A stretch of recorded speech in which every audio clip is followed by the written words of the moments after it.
Hello and welcome to Happy Horror Time. My name is Tim Murdoch. And my name is Matt Emmert. Now, we sure hope you haven't been naughty because today's special guest might have to punish you. That's because he played Billy, aka the quintessential killer Santa, in 1984's Silent Night, Deadly Night, and went on one of the most memorable Christmas Eve killing sprees in horror history. He also had recurring roles on the 80s soap operas Santa Barbara and Generations, and then, after taking a break from acting, returned to the screen in thrillers like The Wrong Roommate and A Nanny to Die For. Please welcome to the podcast, Robert Brian Wilson. How's it going? It's going great. Thank you. That was a great introduction. Thanks, Matt. Thank Tim. you. And happy holidays. This is the perfect time. We were so grateful to get some of your time. And, we read that you're a SoCal native and didn't actually pursue acting until you were discovered by a talent manager. So what kind of activities were you involved in at a young age? And had you ever considered going into acting when you were growing up? Right. No, Matt, I had never considered it. It was never something that, I went to mom and said, hey, I want to do that. I watched my share of TV like we all did when we were kids. But no, I didn't have any aspirations to be an actor. And like you said, it was kind of one of those things that happened. I was discovered, in Palm Springs I was out there on a spring break with my girlfriend, and I got discovered there. Oh my God, please tell our listeners the whole story, because we've heard it before, but it's such a good story. It's like every actor's dream. So can you tell us that whole story of how you were discovered? Right. And it's interesting that you say that because, I never put that together. It all just happened. It was just my story, Now that I've told the story a few times, people are like, no way, does that really happen? So yeah, here we go. My girlfriend and we were at the time, again, now she's my wife of 37 years. Congratulations. Okay. So we'll get to that side of it, and family and all of that. But it all started, we were on a spring break in Palm Springs, and we were having a dinner at, there was a Mexican restaurant in town. It's called Las Casuelas, I think. Oh I could be wrong. I've been there. Okay, it's right there. It's right on the main, yeah. So everybody's been there, that's been to Palm Springs. And we were there, and we had a great meal, and just, having a great evening. And as we stepped out of the restaurant, a gentleman came up to me and said, "Are you an actor?" And I was like, "No, I'm not." And I don't remember exactly how it went, but he said that he was a manager in town, and that he could. I don't know if he used the word "sell" me in Hollywood, but he could work me in the Hollywood world as an actor. And I asked him how he came to know that, and he said that he'd watched how I interacted with my girlfriend that night at our meal, just the conversation, and how I interacted with the waiter, and then lo and behold, how I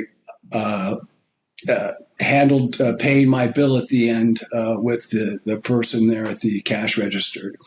And I said, "So what was it that you saw in that?" And I think I may have had a margarita or two. So I'm stating it now very calmly, and I might have been maybe pretty sarcastic. And I might have said "So what's up with you, dude? Why don't you just leave me alone?" I want to know what your girlfriend was saying. Was she like, let's go? Well, yeah, but she was very intrigued with the whole idea of this guy from Hollywood, just, knocking on my door. So, and I actually at one point I said, she's, maybe it's not me, maybe it's her you want, she's done modeling. He goes, "Oh no, yeah, she's beautiful. And yes, we can work with her too, but what I saw," and I said again, "So what was it that you saw, dude?" And he said, "Yeah, I saw how you interact with those folks and how you listen to them. And, when you interact with folks, you look them in the eye." And he goes, "When that happens and I see that just out and someone does that naturally, that will transcend the camera, the lens, if you will. He says, so when people listen and look and watch other people, it's what we look for. And I said, wow, okay.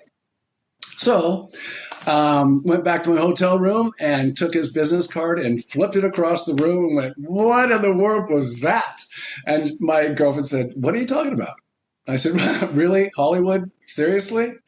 And she said, no, seriously, what, like, we're in college and you're not really sure what direction you're going in. Maybe this is the direction you should go. And maybe you should not just flip the card across the room. And she went and found it. Maybe you should look, call this guy.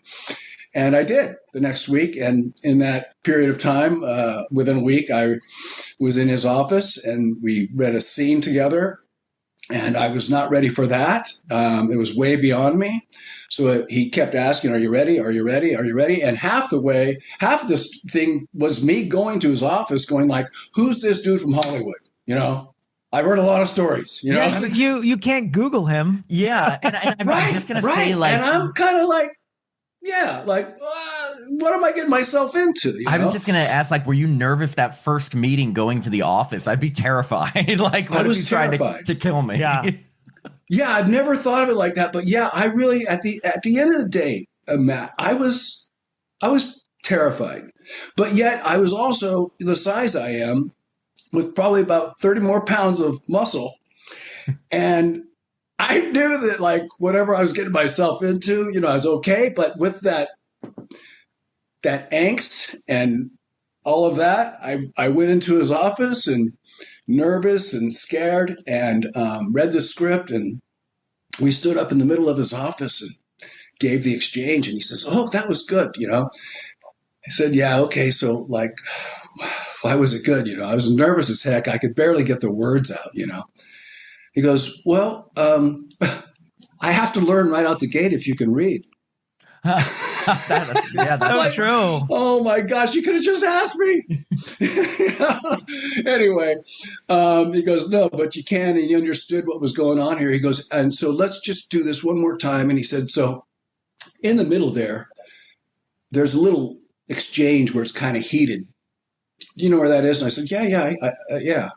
He goes, so what we're going to do is just, see how you react in the moment. Let's just kind of let the script be what it is, but that's an argument. So let's just see how you live then.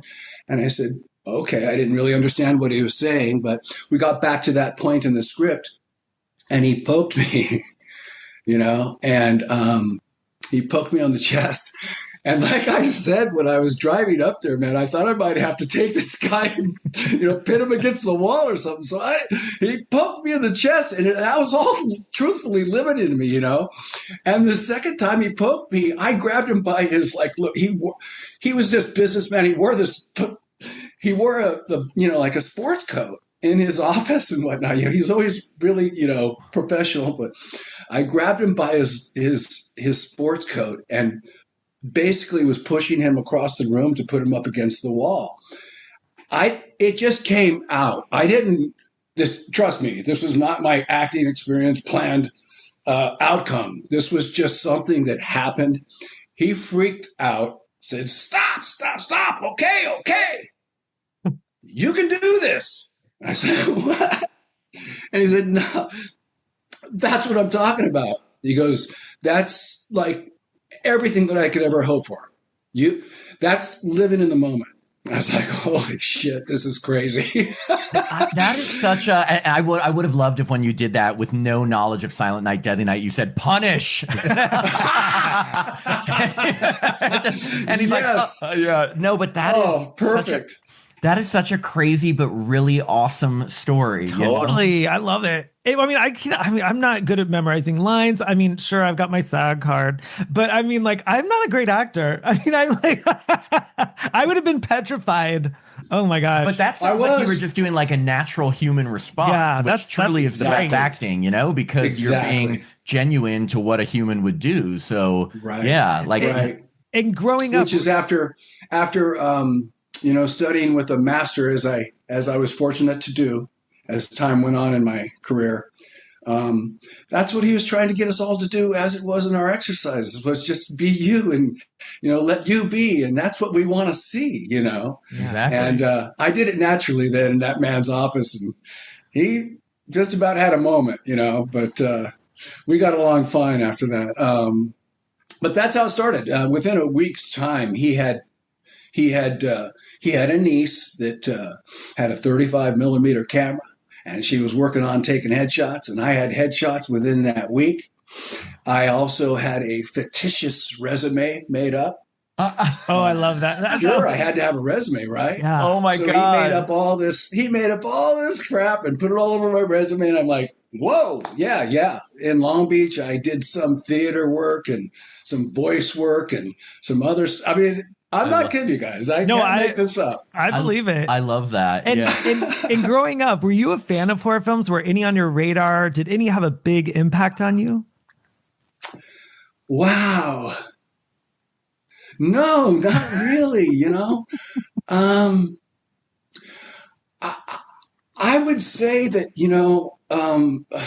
probably too early, but a real, The Exorcist, The Omen.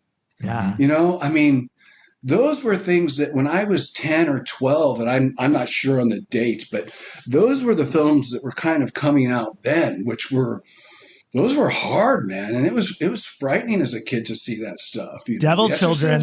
Yeah. Yeah. Wow. So, it was, that was my experience, but it wasn't something that I gravitated to.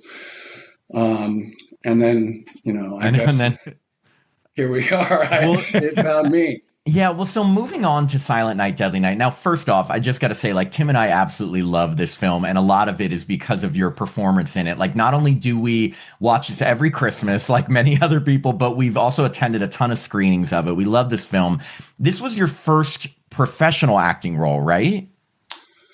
Or first film, or first acting of all time? I mean, not counting your fictitious resume, of course. No, First film, yes.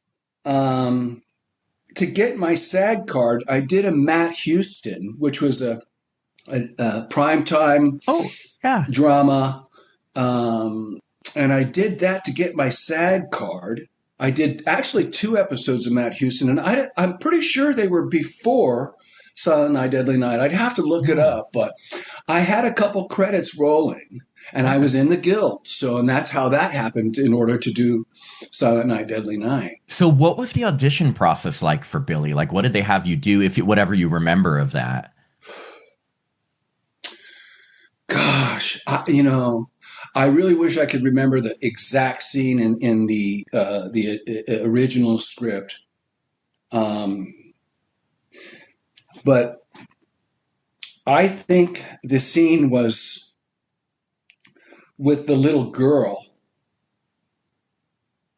where I asked her if she'd been naughty. There were 2 scenes, and I think that was the second scene. If I asked her if she had been naughty, and she said yes, no, I have not. And so that was the scene, and that was obviously for a young actor difficult to do. And so I'm being new to everything. I didn't have any bag of tricks or any methods, or I don't know what they do, Yeah. I really didn't. But the process was the same as always. I suppose back in the time where we all came in at a particular time that was assigned to us by our agent, and we came in with a headshot in our resume, and showed up. Sometimes you had your portfolio book. It was like this book, this leather bound handle, but it held all of your 8x10. So some agent might want to look at your pictures or something, just because maybe they a lot of times, most actors, I suppose, came in real nervous or something. And if the agent was aware of that or kind enough and had a big enough heart, they go, let's just chill this down a little bit. Let's look at some pictures. Okay, let's do the scene, And so same process as ever. Came in prepared that way, signed in, and then Many other people, there was a day before, so the list, you know, as actors, you do peek at the list a little bit. You're like, well, how many people are reading for this, you know? And you could, there was like, you know, I think every person of my type read for that role. I mean, I was probably 56th on the list, you know, and there were 40 the day before. Oh, wow. Yeah. And, yeah. A lot of competition. I mean, yeah, but that's amazing. When you first got the role, did you have any hesitations about like doing a horror film or playing a killer Santa, or were you like all for it?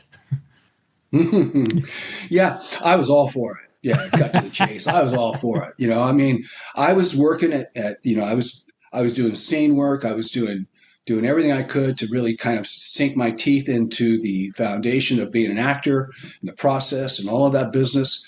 And at the end of the day, to be rewarded, you're only hoping to get a job.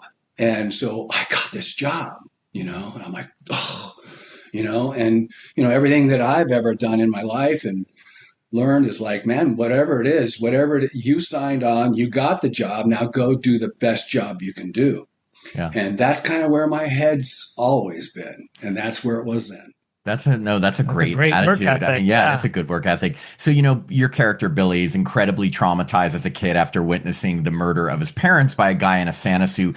So after you read the script and kind of learned about your character's background, did you do any sort of preparation for the role, or did the director, Charles Sellier Jr., have any conversations with you about what he was expecting? Right, Matt. Great question. No, I did, when it comes to like preparation and those types of things, the best I could do was learn the words that were on the page, and all I had ever done up to that point was, I guess my process was to learn the words, to read it, to get an idea of what this is, learn the words, and then have an idea of what this person, why they, through the words, through what the author had given me or the writer had given me, who is this dude? And I had also learned it through hearing what other people said about him and all of that to kind of say, well, this is who Billy is. And that's all I really went there with, was like this, as you'd mentioned in the question, Billy was traumatized early. Yeah, that's really all I had. And then it was just up to me to kind of go inside and find out what that meant. And then how was that going to play out? I didn't know, but I just knew that Billy was hurt, you know, as a child. So it was going to be difficult. And that's what you got. And it still affects me. But I think that's great. I mean, we've talked to people. We were just talking to Dee Wallace in an interview asking about like preparation. She's like, no, I don't do any preparation because I just have to feel it in the scene. And that sounds like something that you do well, considering how that first meeting and things. And so a lot of times I think sometimes if you over prepare, you know, it looks fabricated. You know what I mean? Yeah. Yeah, and there's a fine line that I think an actor has to kind of try to find, because in there's always yourself.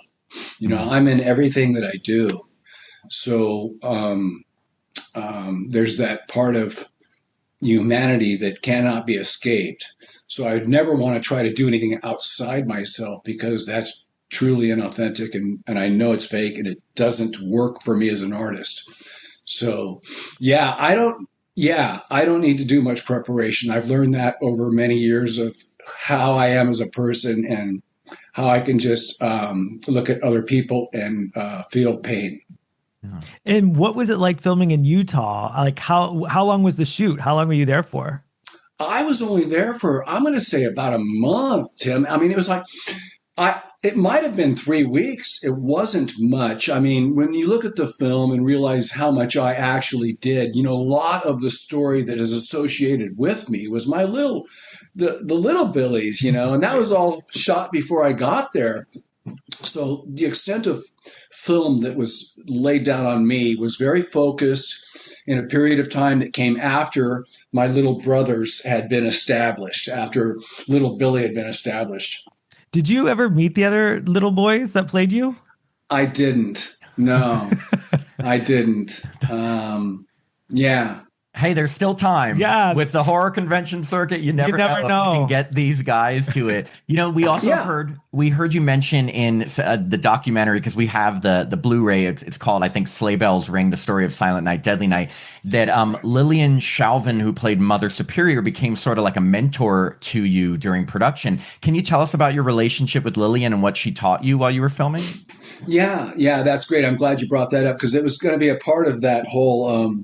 What I did to prepare. And so I did what I did, showed up there and met Lillian in Salt Lake, or Heber, Utah. And, excuse me.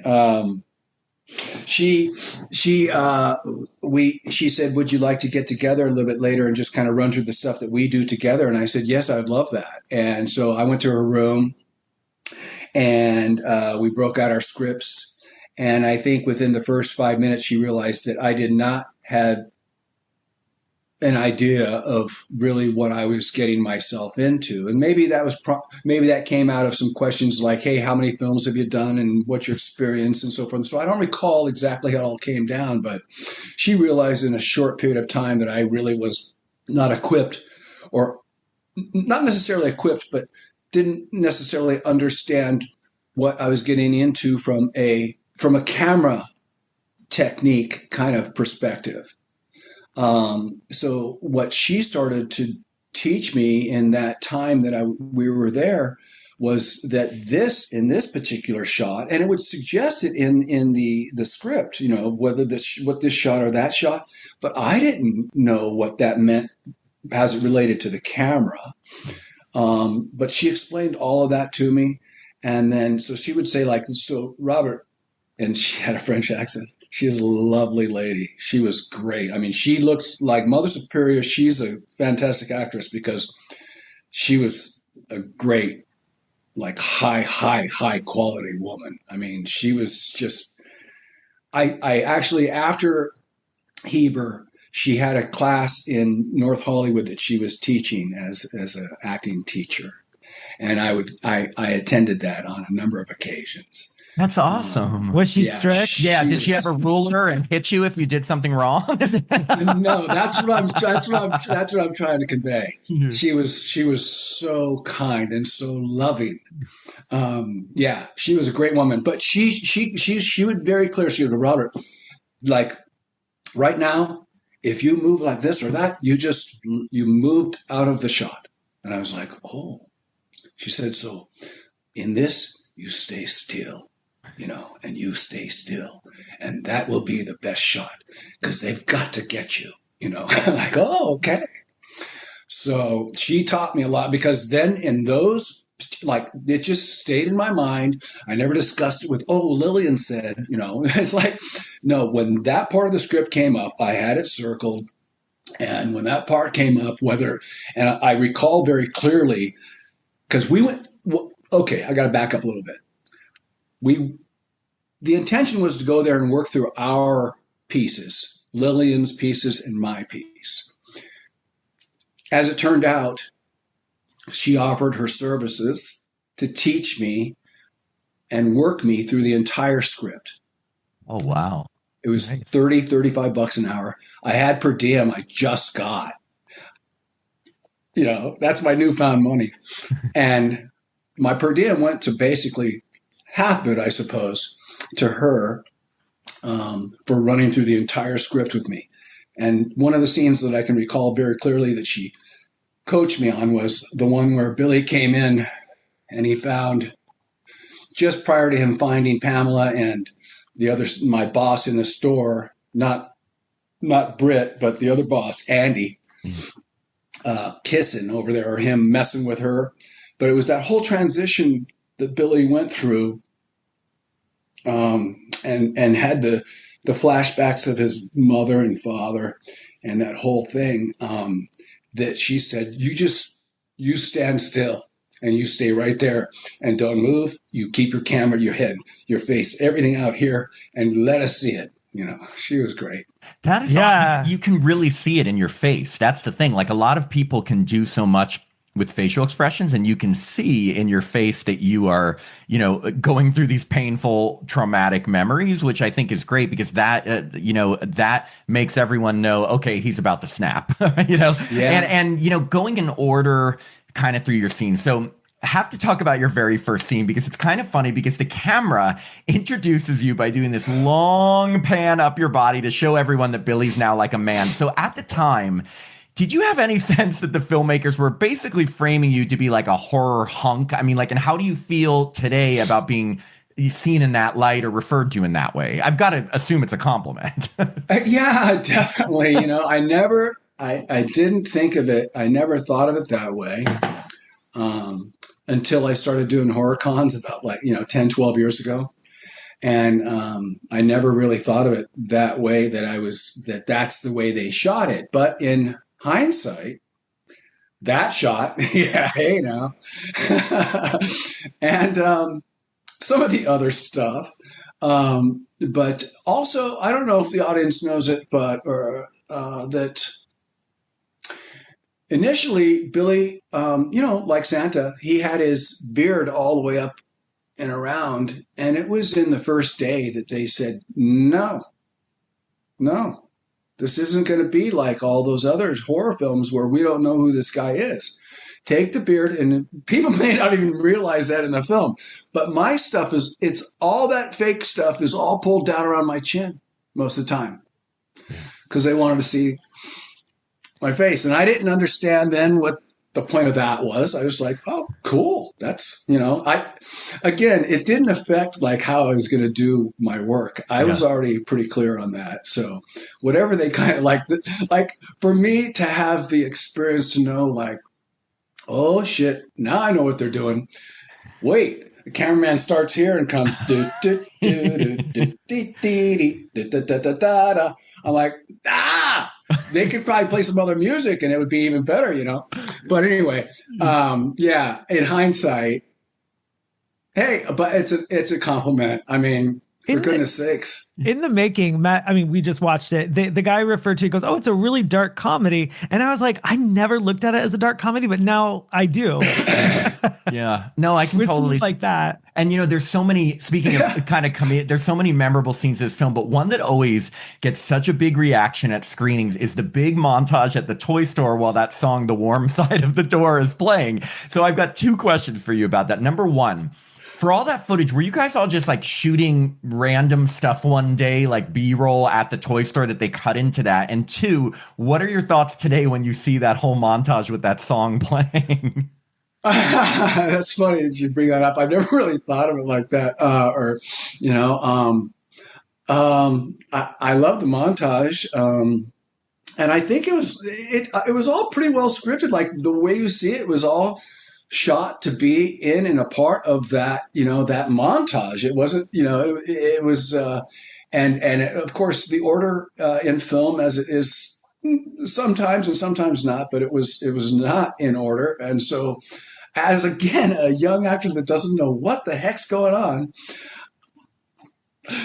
I just got to sit back and watch the film when it came out and went like, that's kind of the way we shot it, That's so funny because I didn't know. Literally, I was wondering when we see that scene, it's almost like, did they just say like, hey guys, do like toy store stuff, or because it looks so like you guys are just like putting things on shelves, very everyday. The one thing about this movie is that they have all like name brands, like everything's like Kermit the Frog, or like everything is like, right. You wouldn't today, they would never not have those items in the store because everything is like copyrighted. So it's like, right. You have this Ira's toy store, which I'm assuming is not a real store. It was, I'm assuming it was a set. Yes. Oh, It so was it a wasn't. store. It was some sort of a store. It could have been a paint store, Tim. You know what I mean? I don't know. I don't know what it was before. Someone that lived there could probably tell you. Yeah, no, that was not a toy store, but yeah, but at a whole, and it could have just been an empty shell before we got there. I don't think they had the. I don't know, but yeah, all those toys in there. Yeah, you would. There's a it's an amazing piece, and Quentin Tarantino spoke about the film, and he speaks about that, Tim. That there's no way that you could do this film Oh yeah. in this day and age because of all of the copyrights and all of that business with all the stuff inside the store, those toys. He goes, it'd just be impossible. Yeah, Yeah. I mean, like even today, like if someone even on a reality show has like is holding like a Coke, they'll Blur it cover it up out. with tape, and I'm like, oh, that's so interesting. I know they would have had to blur out the entire toy store in your film. Right?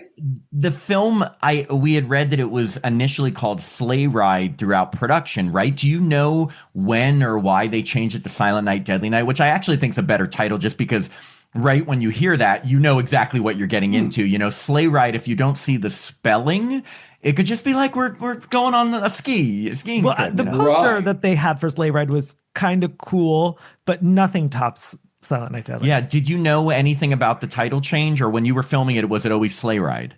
It was always Sleigh Ride. Oh It wow. was always Sleigh Ride.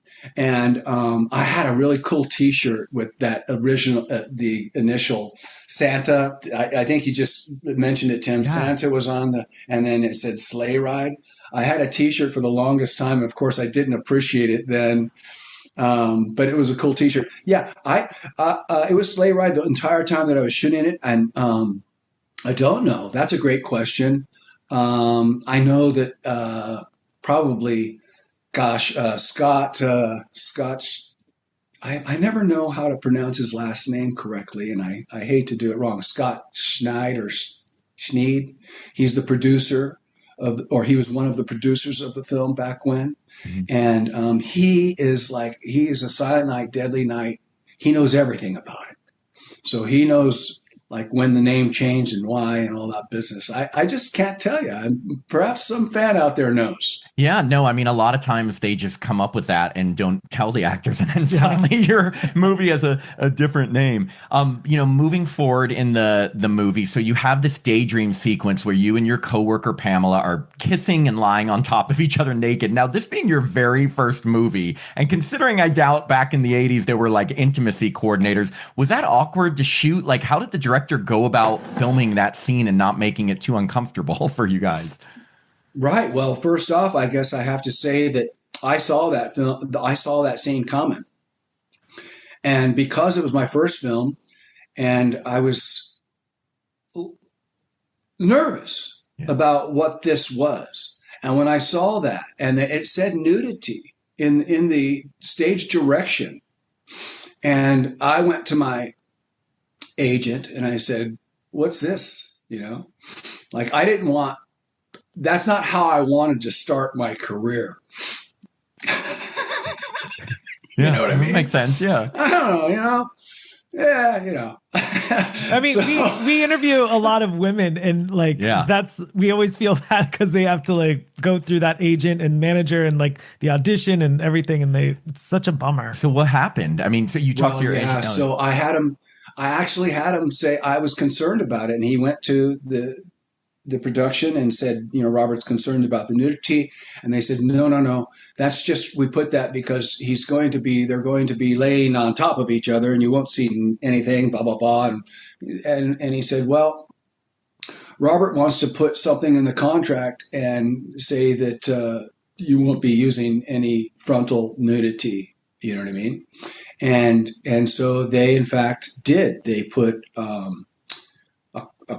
an addendum or a rider or something in the contract, a page that said that they wouldn't be using any of that footage, and so I ensured that I didn't Yeah. It's called a nudity clause. I don't know Hollywood, man. I just took the manager a year and a half ago and pinned him up against the wall in his office. I have no idea what you guys are getting me into here, man. I just think, I just always think about, especially because we talk to so many horror actors and who have had to do nudity, and usually it's like one of their first films. And again, back then, nowadays, there's like an intimacy coordinator that literally talks you through every single step. But back then, I feel like they were just like, take your clothes off, let's go. Yeah. I mean, I don't want to give it away, but, my very good friend, Eric Freeman, who plays my brother in Silent Night, Deadly Night 2. Oh, yeah. Garbage Day. Yeah. We love Garbage Day. Oh, that's so cool. I love it too. He talks about some nudity stuff that he's had to do, and he speaks very kind of freely about it. So I'm not speaking out of school here, but it's like, oh my gosh, it's like, yeah, way to go, kid. That's awesome. So Billy doesn't really snap until, like we were talking about, the scene right when he puts the Santa suit on and he witnesses his coworker Andy sexually assaulting Pamela, and it kind of like flashes back. Did wearing the costume make it easier kind of for you to tap into Billy's more homicidal side? Like, did that help you kind of know that that's when you were going to be snapping or in that crazy state? Yeah. It helps a lot. Yeah, it definitely takes. Well, I can't speak for others, but yeah. Was it uncomfortable to wear the suit and run around during the whole movie? Like, it looks like a huge, very hot Santa suit. But and Utah might be helpful because it's freezing. Yeah. No, I didn't find it uncomfortable. I didn't. I can't recall me, like, well, I need to take a break. I need some water. None of that shit. No, I can't recall. But it's funny that you say that, because there was a couple scenes where I could see like I'm sweating. It's like, holy shit, this guy, man, give this guy a break. Like in those scenes, but it was very appropriate for the scene. Like, when I came crashing through the door and to take that naughty couple on the pool table. I was sweating all over the place. I can't even imagine. So, we've heard you mention that your favorite kill to shoot was when you hunted down Mrs. Randall in the toy store and shot her with the bow and arrow. What made this scene so enjoyable for you, other than the obvious, because you get to shoot someone with the bow and arrow? Yeah. Well, yeah, that's like that's the finish. That's the capper.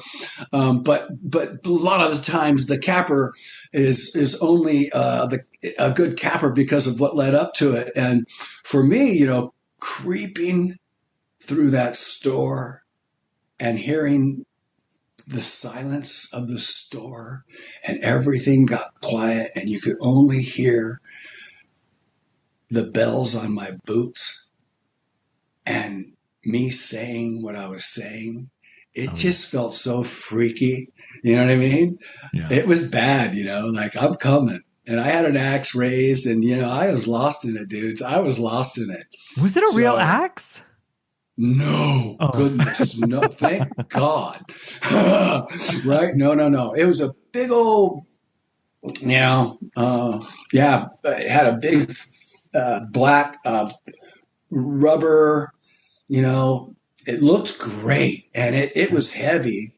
So it didn't feel like you're just with a plastic wiffle ball bat or something, or a plastic. It was the real deal, but it was just creeping through the store, and it reminded me of playing a lot of the stuff that I pulled from was my childhood, that, trauma, and we all have it, but, and that particular wasn't traumatic. It was just about me playing hide and seek. Yeah. And that I knew where someone was, or I knew they were close. And, that was a recall for me. And so that whole thing led up to the firing of the bow and arrow, and that's very active and fun. And it is. It's a cool, good man. scene. And it is Theo. Yeah. She's so great. Wasn't she great? Yes. Mr. Sam. Oh my God, that's so quotable. Yeah, and speaking of memorable kills, there's also what might be the most iconic scene in this film when you impale poor Linnea Quigley on those deer antlers. Now, what was it like filming that scene and working with Linnea, who literally had to be topless the entire time? Yeah, how about that? Well, that was a new experience. Only in Utah. Yeah. Oh my God. Only in Utah. Yeah.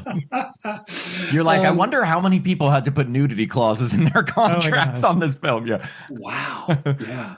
No, it was great. She's like, I've got to know her a little bit, because she does these horror cons, and it seems like I know her a lot better at this time, but strangely enough, we've only crossed paths on like 3 occasions. Oh, wow. And most recently in Hartford, Connecticut.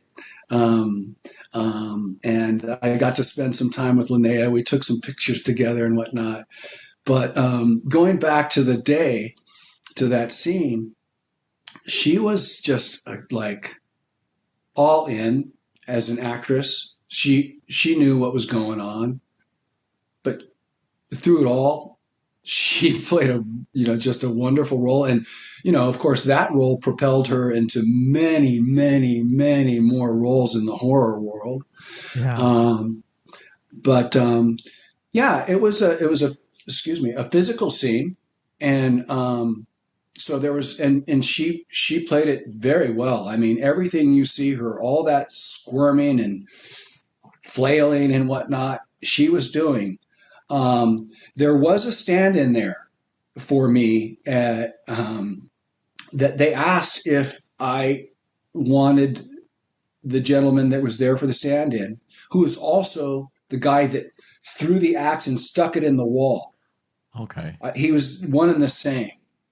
And he did some of the work, but as I recall it, and I think you can tell by the shots, I did darn near everything. I think the only thing that they might have put him in is when you were fully seeing just the back of Billy and Linnea up here, and him holding her and pressing her onto that.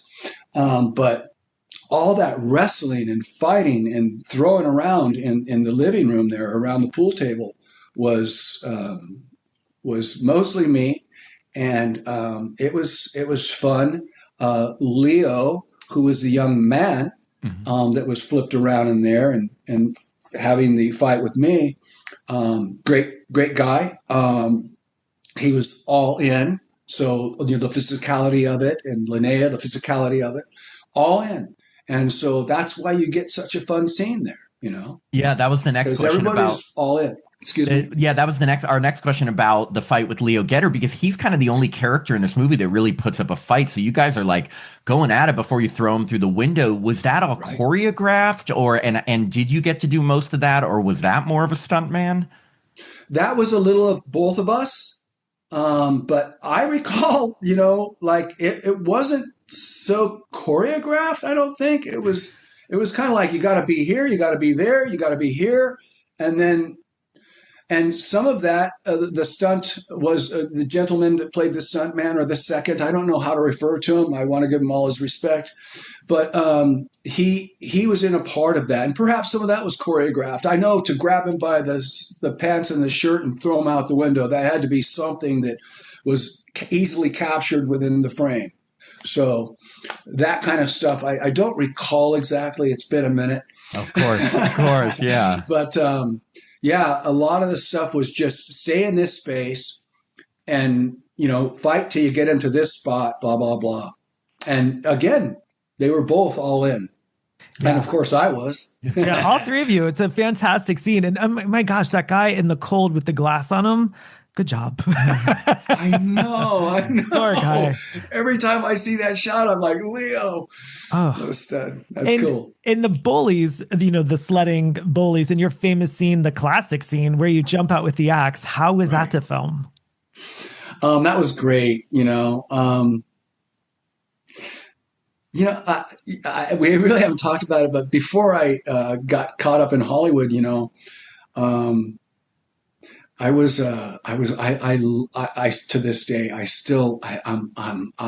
love sports. I come from a sports family. My father was a professional baseball player. My oldest brother, or my second brother, was a professional baseball player.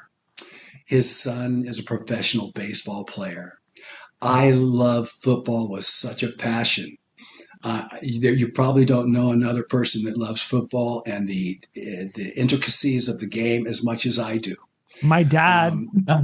Okay, let's talk. Let's go, dude. You want to play some fantasy? Get me in your fantasy league. Jim Murdoch, yeah. Okay, that's great. No, I absolutely love the game, and so that's how I was trained in sports. That's how, like, I think a lot of my discipline as an actor, show up on time, ready to go. You asked about the Santa suit. I was most comfortable with shoulder pads and a helmet, so the Santa suit was nothing.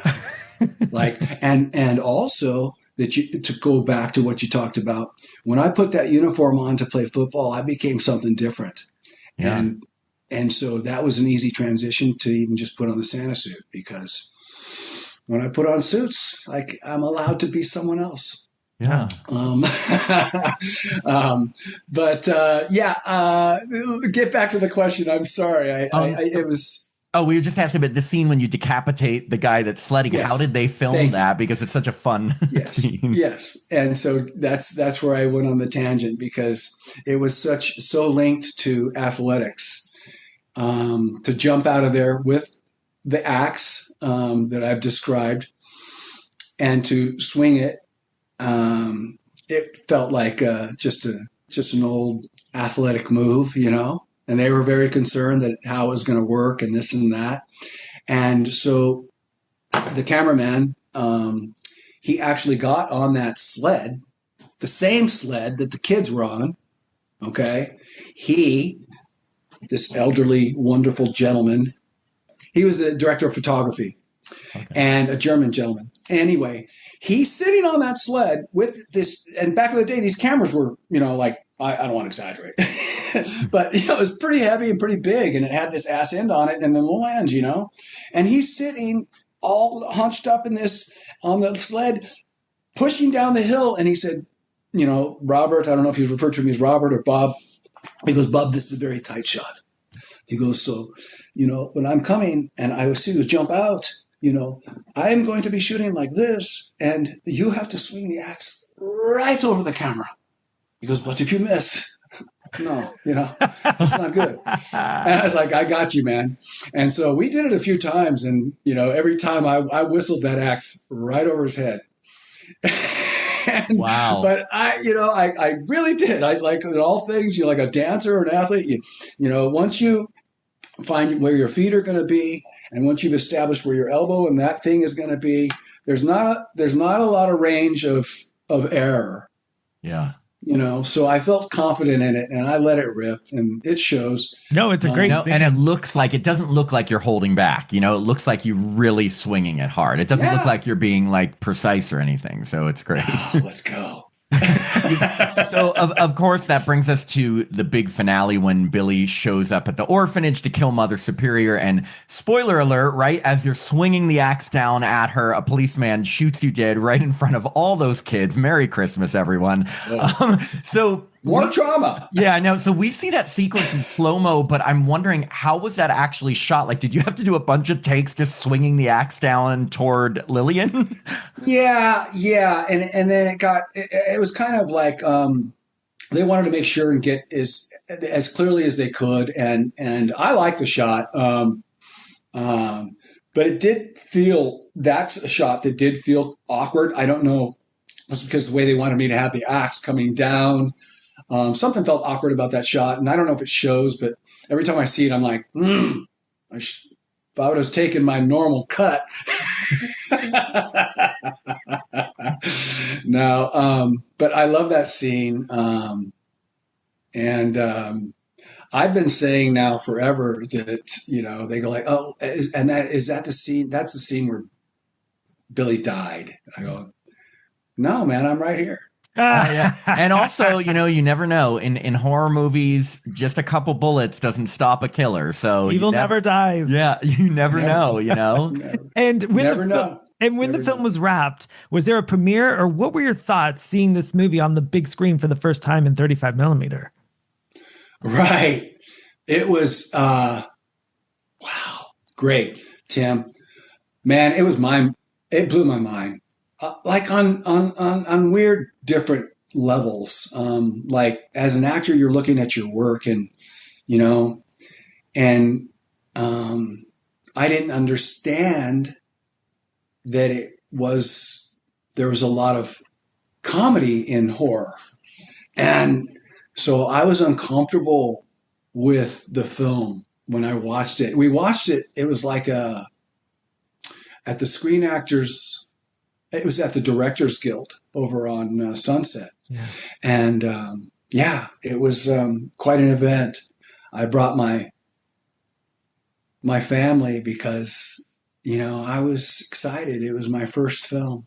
I was like, holy shit, mom, dad, everybody that said like, what is he doing? He lives in Hollywood now. What's going on with Bobby? I got a film. Come check it out. Look, it's a starring role. How about that? Yeah. What did they think of the film? What did your family think of the film when they Oh, saw it? dude, my father was so disappointed. Oh, Because why? different than a football game. Wait, because it was horror? It wasn't like he was like, what did you do, boy?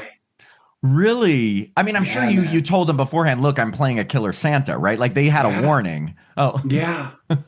But they'd never seen anything like this, like a lot of the public, apparently. Yeah. Well, that's the thing. It definitely breaks the mold of the typical horror film because like Right. it's like no one's safe in this movie. Like characters are introduced and then killed. Yeah.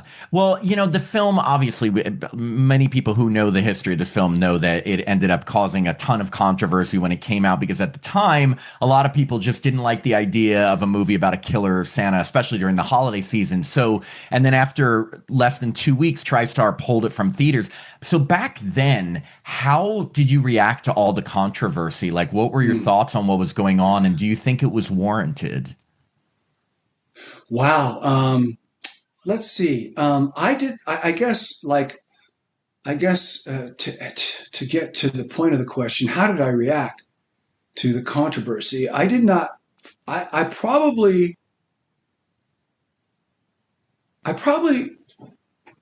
I reacted as honestly as I could, I guess. And then you have to put what is as honestly as you could into perspective, because this is how it goes. As a young actor, you're trying to get jobs. And then you get a job that a lot of folks would say, wow, I would love to have that job. That's a really cool job. And I thought so. And then the film came out and it got canceled and thumbs down by Siskel and Ebert and every periodical out there. And anybody that could speak about Hollywood was speaking negatively about this film. And to put this in perspective, as a young actor, you're like, did I just myself? Yeah. And so then you answer questions that people ask you as honestly as you can. But I say honestly with the perspective of, is this the end of my career? And if I answer this question wrong, am I going to get canceled too? Yeah. It was cancel culture before cancel culture. Yeah. Dude, yeah, right? Isn't that? I know. So I think my answers through the years have been varied, yes. Because wrong or right, you try to protect what you've been trying to pursue. And in hindsight, after 30 years and watching the reaction of folks watching the film at the Egyptian Theater at the 30-year anniversary and coming to realize all the love for this film and then what I went through 30 years prior when it got canceled, it's quite a mind shift. I don't recall exactly my response, but I don't know that I was hey man, shut up. It's our right to make whatever we want. You don't like it, stick it. Don't go see it. I didn't take that road. I went like, hey man, maybe it did push the limits. Maybe it was advertised at the wrong time. Yeah, I was that guy. And that's not very popular when the producer's out there saying, say everything positive about this thing that you can. And I'm like the guy going, I don't know. That's tough. Maybe it was wrong. Maybe I was wrong.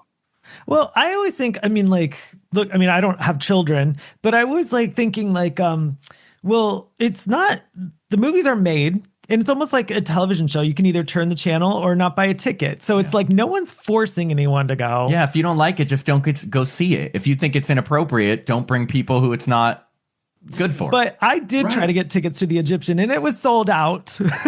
That would have been cool. I would have been there. Cool. Yeah. I know, man.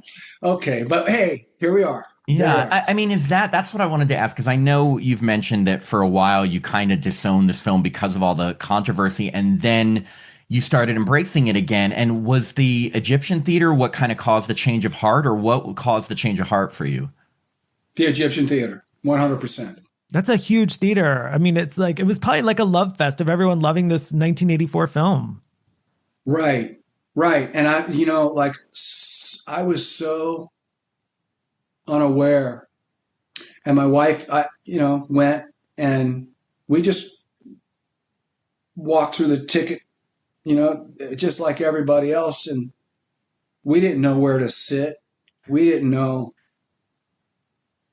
we kind of looked in the theater and there's a lot of people in there. And then one person walked up and looked at me and was like, "You're him." And I'm like, "Yeah," And my wife looked at me like, "Holy shit, he recognized you." How about that? So I had no idea. And by the end of it, everybody, and so, yeah, it was a great Q&A. Afterwards, they had this new LP with all of the music. The music and all the added pieces, all the back pieces that were left behind. And we signed a bunch of stuff. And for the first time in my life, I'm signing autographs on behalf of this picture.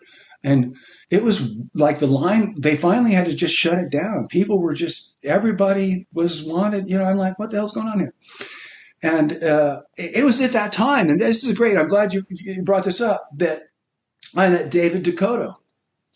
David Dakota made it to the film, and he's like, "Hey, I've been watching you. I watched this film. I blah, blah, blah, And he's like, "I'm a producer, a director. If you're ever interested, you still doing stuff?" And I'm like, "No, I'm not doing anything. I work 60, 70 hours a week." And he's like, "Well, hey, if you ever want to do something, And so right away, I took his card and I called him and said, "Put me on your list, And that was, again, what are we at? 12 years ago now? Yeah, I met David Dakota at that. And so you got rediscovered again. Yeah. Well, yeah. And so, I worked up until the last couple of years. I've now retired.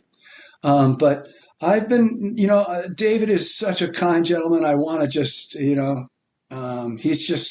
he's been so kind to bring me in, to have faith that I would show up and do my best. And in the beginning, I didn't know, again, after not being in front of a camera for 25 years and never really 25 years prior being all that comfortable in front of a camera, even though at the back end of it, I had some real solid training. It's a different muscle in front of a camera. And so David put me in front of the camera 25 years after the fact and threw me right into it. Wrong roommate. And he said, "Man," he goes, "Robert," he goes, 25 years. And you know, he said it in front of the crew that was there. He goes, this guy hasn't been in front of a camera for 25 years. And this is what you get. And they're like, whoa, all right, all right. You know, and I didn't know, you know, I'm just doing just the best I can to bring truth to the writer's words. And since then, he's used me about 8 times in movies of the week, you know, guest roles, starring roles. So very gracious. And I can say that as an actor, I'm more comfortable now in front of a camera and delivering the truth to the writer's words than I've ever been. And it's because of David. So I can't thank him enough, truthfully, because that was one of those things that whether I ever do another role, it doesn't matter to me. That was one of those things as a student of the game, as an artist, that I wanted to conquer. And he's allowed me to do it. So he's a wonderful dude. Wonderful dude. That's and all because you ran into him at that 30th anniversary convention. The 30th anniversary. Well, good thing you didn't skip it. I know. Well, no, but that's so little things like that. Like if you hadn't been in that restaurant in Palm Springs when you were in college, you wouldn't have played this role. Like it's little things that are so interesting to me in life. Like if you were change your plans just a little bit, the whole path would be different, you know? Isn't that interesting? Yeah. What is it they refer to? I think one of the psychiatrists of our time or of the time, synchronicities. Synchronicity. Like yeah, exactly. I wanted to ask you, looking back on Silent Night, Deadly Night, in your opinion, why do you think this film has developed such a cult following over the last 41 years? Like, do you think it was the controversy that kind of sparked the interest, or why do you think it has become such a beloved horror film over the years? That's a great question. Wow. I mean, I've had now 12 years of being out and, you know, going out into horror cons and hearing what the fans have to say. And what is it? I'm trying to find a common thread through all of that. And I don't know why or how, but somehow we're all more aware of what trauma does to our lives if it's not reconciled. And this is like the epitome of what trauma does if it's not reconciled. And it's something that resonates across so many people, from people that watched it when they were my age, people that watched it when they were 12.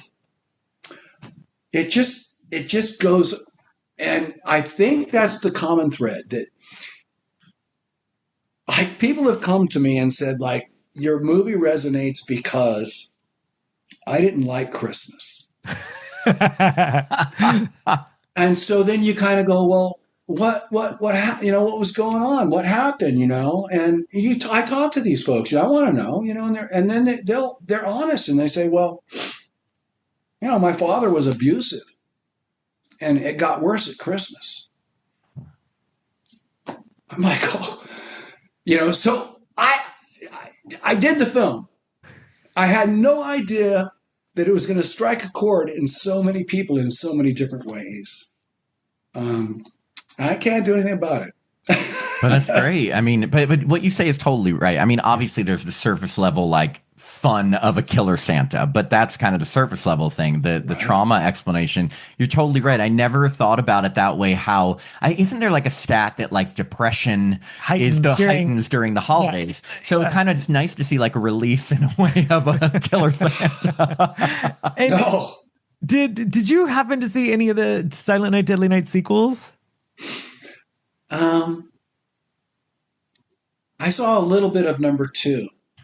Your friend my brother Eric, I love Eric Freeman, by the way, just so everybody knows. He's my guy, man. I dig that dude. Yeah, I saw a little bit of 2, I don't know, you guys, it's hard to watch even. I've only watched one on a couple of occasions where I've really sat down and locked in and watched it. Only on, like, in 42 years on 2 or 3 occasions. Right. Now, I've gone to the theater, I've gone to premieres, and that's a different experience. I like being with the audience. Hopefully, I'll be going to the New Beverly here in a couple of weeks. They're going to be showing the film December 15th and 16th. Yeah. And I like to go there because that's a time where I get to see the fans and say thanks. But yeah, I've only watched a little bit of bits and pieces of the others, and heard about them from many of the fans. And a lot of them go, when I ask that same question, Tim, they're like, well, good, because number 4 was this, number 5 was the freak. I'm like, okay, yeah, that's probably why I haven't watched them. But the true Silent Night Deadly Night fans have watched everything over and over again. But their favorites, I have to include, is number 1 and 2. Half of 2 is 1 anyway. That's true. Okay, so the remake of Silent Night, Deadly Night will be in theaters by the time that this interview airs. And I remember you saying at a screening that Tim and I went to that a few months back that you were never contacted about appearing in the film or even doing a cameo, which is such a missed opportunity because, fans of the original would have loved to see you in any sort of role in this remake. Did you ever consider reaching out to the new filmmakers yourself, or what are your thoughts on how that all went down? Right. Well, let's clear it up. Scott Schneid, the producer, who was a part of the original, we had been in contact. Yes, and he had said that they were on the cusp. Didn't want to jinx anything, but they were on the cusp of doing the remake, and that there were a couple spots in there that he thought would be right for me. So I was excited. And then things were getting started on the film. We had connected one other time after that. And again, just wishing him well on the project. And then the Palisades fires happened, and Scott lived in that area. I was aware of that. So I put out, I hope everything's okay text, email. And he responded and said thanks. And he said that they were making the film in Canada, and that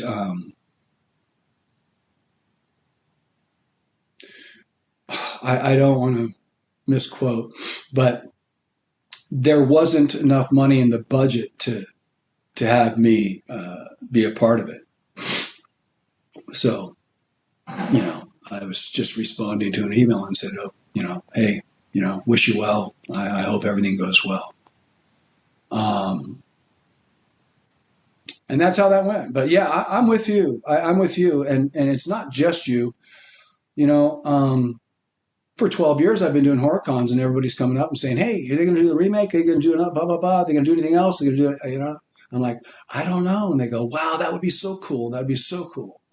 So I was all in, and all the fans were all in. And I saw that as something that was maybe something after the first 30 years of this film, and after my first year with this film, and what I went through as an actor, and one that got canceled, and pretty much only one in film history, that someone on the other side of that, if they were going to do a remake, that they might have it in their heart to include me, because it would probably be the only right thing to do. Yeah, that's so. They never contacted me. So interesting. I didn't want any money. I wanted to do it for the fans. Yeah, and that's why that's such a missed opportunity. Yeah, totally. I was just going to say that when you said they didn't have money in the budget, I had this feeling that you were going to say, I didn't need that. I just wanted to do it for the fans, a cameo, and it would connect the two was good. Like, I remember when they did the Night of the Demons remake, and they had Linnea Quigley do a cameo in it because she was in the original. Now, she wasn't a big part of it. It was a new cast, but like everyone who knew the original knew that she was in it. And it would have been the same with you in the remake. So that's just so disappointing. Just know the original's the best. We haven't seen it. Thank you. That's so kind. Yeah, I know. I mean, if you can't, I mean, look, wow, yeah, I don't. It's not something I would do. Right. Yeah. And on a lighter tone, I'm a huge soaps fan, and I noticed that you were on an episode of Dynasty, and you got to work with like huge megastar Heather Locklear. I mean, granted, you assault her in the scene, but how was it like working with Heather Locklear on Dynasty episode The Bracelet? Right? That's so cool. You've got that. Right on, Tim. You know what? That was a great gig, man. Because I was just like, starting to feel myself as an actor. Like, I was really like, I thought I knew what the hell I was doing, So I got that role, and it was like you said, I'm kind of going after Heather, and to talk about Heather real quick, she was just down to earth, very kind, very open, very relaxed, and kind of like just a professional, everything you'd expect, and more. And then to do the scene, I went in for a blocking session with the director, and he asked me, which was cool. Usually directors already have it in their mind, or I don't know. I don't have enough experience to say, but a lot of the times directors have it very clear, kind of, they've done their homework. They know what they want to see. They know how it's going to go. And perhaps he already did know, but he wanted to ask me what I thought and how this scene should go, right? It was a rough and tumble scene. I mean, like you guys were throwing each other around, and also as a huge soap fan, you were also on Santa Barbara and Generations. Yeah. Any fun stories from working on those soap operas? Because you had recurring roles on both, Right. Yeah. Santa Barbara, of course, was much more memorable than Generations, just because Santa Barbara, I have a brother on the show. Ted Capwell. I was Channing. I love those names. Isn't that great? Channing. Mason, Ted, Channing, Chase. So I read initially for the role of Ted, my younger brother. And that was a great experience as an actor, because I was in there with the producers, the Dobsons, and the writers. And they were asking me to do all kinds of wonderful stuff that an actor typically doesn't get to do in an audition. They're like, okay, so do it this time, but while you're doing it, the phone's ringing, and I want to see. We're not hearing I want to see that you hear the phone, but do not stop what's going on here in the scene. And those are little challenges as an actor. You kind of you hear it. But this is more important, And so they were challenging me with stuff, and I did the work, and I felt great about it. Like, I thought, man, I just got the role of Ted on a new soap opera. I walked out feeling really good about it. And they called the agent and said, we loved Robert, but we just feel he's a little bit too old, too mature for the role of Ted, because we're going to try to write Ted more of like a 15, 16, 17-year-old. And they said, but we have the role of Channing Capwell.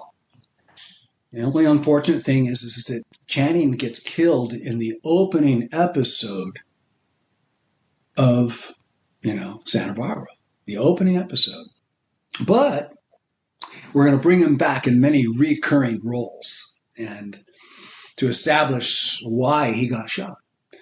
And I'm like, as an actor, like, that's bullshit. That's like the whole Dallas who shot JR thing, right? The whole mystery. Yeah, precisely. I think it was a little bit of a spin on that, a little copy. I was not like, I was like, right on. That sounds great, because the whole show's about you. Yeah. Yeah. Okay. I wish I was still doing it, but it was a great role, and I love the all of the reoccurring, the comeback scenes where I had a scene with my father and my mother and my brother and, the neighbor across the street. And they're like, that's why they killed you, you crazy bastard. But nobody knew, So, but it was just a first because I had done a soap opera in New York, Search for Tomorrow, but it was on its way out. And so it only lasted about a year. And so then that went down, and I was then back in LA. And then I saw the set at Santa Barbara was second to no other soap opera set on the planet. I bet. They spent money. It looked great. Everything was fantastic. It was the new set over at the Burbank, where it used to be Jay Leno. Yeah. Yeah, exactly. Right there, just next to the studio there. It was wonderful, and it was first class. Santa Barbara was great. Generations, another local, shot in LA. I mean, I love Generations as well. I just didn't get as much time there to really sink my teeth into the character. The golden age of soaps, yes. Yeah, it was cool. It was cool. And, now circling back to kind of some of your present efforts, because, you've come back into, we saw on your IMDb page a number of thrillers, and we just happened to notice that 3 of the films you've been in over the last decade just happen to star Vivica A. Fox. What is Vivica like to work with? Are you guys friends? Do you both keep in touch, or did it just, how did you end up in 3 films with her? I think it's just happenstance. But she's lovely, and she's a very serious professional as well. We've, I respect the stars, I respect their space completely. So, if she gives a nod, then I'm there to nod back, and she does, and she's kind. And if I said goodbye at the end of the day after we were done shooting and David said, Robert's done, say goodbye, she's not going to just go off and walk off in the corner like, who's that? She's very kind, very professional. And it's just by happenstance. She does a lot of the Lifetime network type of stuff. So it's just, I would love to be her friend. She's a very kind lady. And here's the most important question you'll answer all day. In A Nanny to Die For, Tom Sandoval's in it. I don't know if you follow Vanderpump Rules, but did you get to meet Tom Sandoval himself? I did not. Because we were wondering, because we watched A Nanny to Die For. And by the way, you were great in it. I know you were talking about it had been a while since you've been in front of the camera, but you're very so natural. You can tell, you're just very natural, and you it's real. It feels real. And your performance in that's just very, very, it's very genuine. But we did notice that Tom Sandoval scenes were totally separate from you. So we didn't know if you guys had met. Yeah, no, he was completely, either he was done before I got there or his stuff was going to be after I had left. I mean, I did not get to meet him. And I have 3 children, and my sons were like, hey, did you get to meet Tom? I'm like, no. They're like, dude, That's funny. So, yeah. So what are you up to today? Because I know you mentioned you're retired, but does that mean you aren't doing any more films, or would you be open to it? Or what's your thoughts on the future for Robert Brian Wilson? Right. Well, I was going to do this film called Silent Night, Deadly Night, the remake. You guys are great. Exactly. But no, check it out. So yeah, I'm retired, and I love retirement. I worked real hard for, a good run. I really dedicated myself to the game, to take care of my family and to make sure that we were in a good space. And so retirement, after doing that, there's never any guarantees going forward that everything's going to be fine, but we do our best to put things in place. And with all that said, these last couple of years of being retired have been very rewarding, very relaxing. it's been, time to kind of find myself again and not just be lost in work and, 60, 70 hours a week and the grind and all the stuff that comes with that, with family and friends, and to be able to be free of all of that and be able to focus back on the most important stuff is great. I feel very fortunate. But as far as film goes, and as far as Hollywood, I live in Burbank.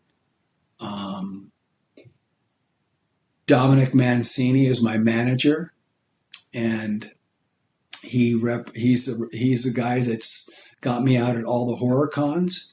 So if anybody wants to contact me, he's Dominic Mancini at Full Empire Promotions, and you know, at this juncture in my life, and after already cutting my teeth with Silent Night, Deadly Night, you put a film in front of me, and I'm going to say, yeah, let's go. I can't wait. I mean, if I'm not going to do a film, then I'm going to go do a play. I'm going to do something in this world of acting because I love the art. I love to be able to lock into a character and look my fellow actor in the eyes and know that we're taking it somewhere. We're actually doing it. Um, that's pretty good art, man. So, however it comes, whether I'm gonna, do it on a stage somewhere or in front of a camera, I'm wide open to it. That is such a That's a great great, attitude. yeah, Yeah, such such a a great great attitude to attitude. have. And to be honest, like, as you know from horror cons, like horror fans are very loyal, very dedicated to people. And for instance, when we see a star that we loved from maybe years ago in a new movie, we are 100% into it, no matter what the movie is. And Right. so I really think that filmmakers, if you're listening, like you need to be in maybe some more horror movies because I can tell you there'd be a ton of fans that would tune in just to see you in that film. Just fans from Silent Night, Deadly Night, and through the career. Horror fans are incredibly loyal Yeah, people. I mean, like Matt and I always do our research like before we interview anyone. So I had so much fun revisiting Dynasty, Perfect Strangers. Because I grew up on those shows. I love it. It's so much fun.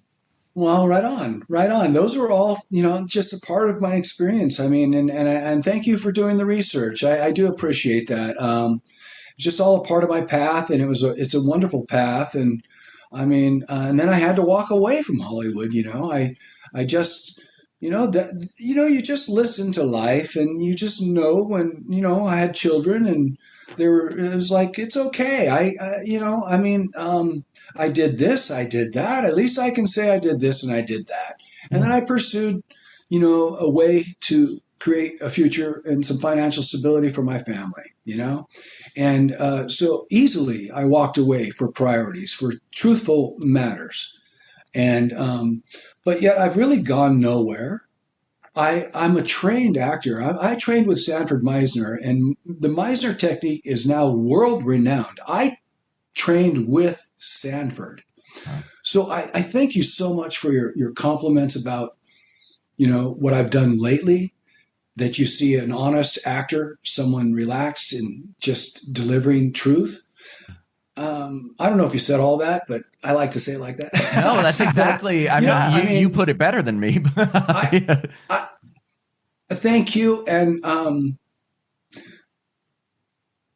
it's an art I love. So somehow, look, you know, when you're trained by a master in something, it's not something that you just do when you pick up a script.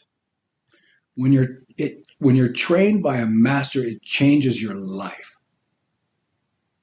And you see every experience as one to listen, one to be honest in, and be as authentic as I can be. And if I can deliver that on film, if I can deliver that with you, the two of you, Tim and Matt, then I can't, I can do no less and I can do no more. So all I want to do is just be truthful. And as an artist, I will bring in the theatricality when necessary. Yeah. You know? And I think people, watchers, fans, everyone appreciates that. You know, we have one final question for you, Robert. We ask this to every single person that we interview, and it puts you on the spot a little bit. But and you've already told us a lot that probably constitutes the answer to this. But what is one thing you can tell us about your experience working on Silent Night, Deadly Night that you've never told any other interviewer, publication, convention Q&A, or podcaster? It doesn't have to be a huge thing. It can be the smallest thing, but just like one minor detail. Yeah, but just one thing that you've never told about your experience working on this beloved film from the past. You have a poster in your house. That's great. I've got a good one. And this is weird that that's what actually flashed on me. But there's another part of the story that I won't tell you. I'll tell you in private. Because it's not necessarily all that positive, but it's cool. It's still a part of my story, you know. But we're not going to share that. But I'll share the first part. So when I got to Salt Lake, when I got to Heber, I met the crew. I met the folks that were doing this thing, you know, all the locals. And they're like, hey, you want to go out to the hot springs and hang out and drink some whiskey and, you know, smoke a little dope or whatever? I don't know. I make shit up. But I'm like, yeah. So what I didn't know is that we were going to be out there by the moonlight in these hot springs that happen just naturally out there. They're beautiful. But we were all naked. I think I've heard that. Hot Springs is like a nude place, right? Oh, Hot Springs. So yeah, maybe they were getting ready for that scene that you had to do with Pamela. What? So wait, so you went with there? The contract. Yeah. What was all that contract? What was the addendum about? You know, dudes out there. Wow. So what a way to get to know the people you're working with. Yeah. Right. Wow. That is hilarious. That's hilarious. Right on, man. Right on, Tim. Yeah, I don't know why I flashed on that, because I was thinking about, you know, like I said, I was doing my homework, and there was some other stuff that was going on that I, you know, that always comes about to, you know, the crew, and, you know, a lot of people, the fans never hear about like that whole, how that experience is, and that crew in Salt Lake, you know, you think, oh goodness, you know, the Mormons and all that, and they were a wild group of fun, and but they were very professional. They did their jobs, and I think they had worked with Charles Sellier Jr. in the past, so you know they all knew the game. But yeah, they were a great group. I had fun. So yeah, that's so cool. It sounds like summer camp. When in Rome. Yeah, I'm just thinking you're like there in your swimsuit. You come out, hey, we're ready. They're all naked. It was kind of like that, you know. Well, it was kind of like this, like. So you walk through this like chain link fence and kind of down the, you know, the hillside towards the water, and then everybody just got disrobed right there at the fence, and I'm like, you know, like down to your chonies, and you're like, oh, this is what's going on, you know, like everything. I'm like, oh wow, well, you know. What's that phrase? When in Rome. Yeah. When in Rome. I don't know. It was fun. We had a great time, and I guess that's how you create a real team. Yeah.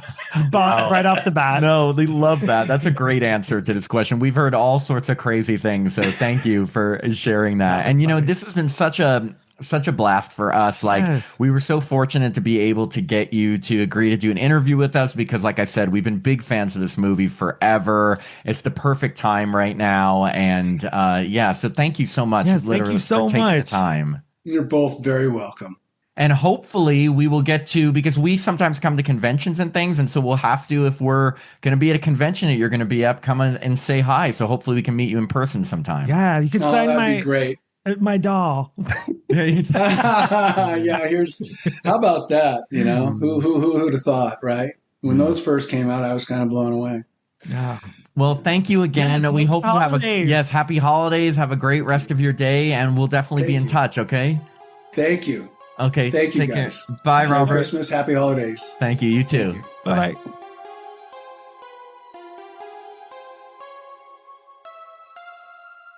Thanks for listening to another episode of Happy Horror Time. If you'd like to support the podcast, please sign up to be a patron at www.patreon.com/happyhorrortime. As a patron, you get access to all our bonus content, which now includes 2 new bonus episodes every month, a monthly after-show mini episode, access to our Discord community so you can chat with us directly, and the chance to review a film with us in one of our bonus episodes. Patrons also get all our regular episodes ad-free and a day early, our monthly newsletter, the chance to vote in polls, and autographed Happy Horror Time stickers. I'm Matt Emmert. And I'm Tim Murdoch. And we hope you have a happy horror time.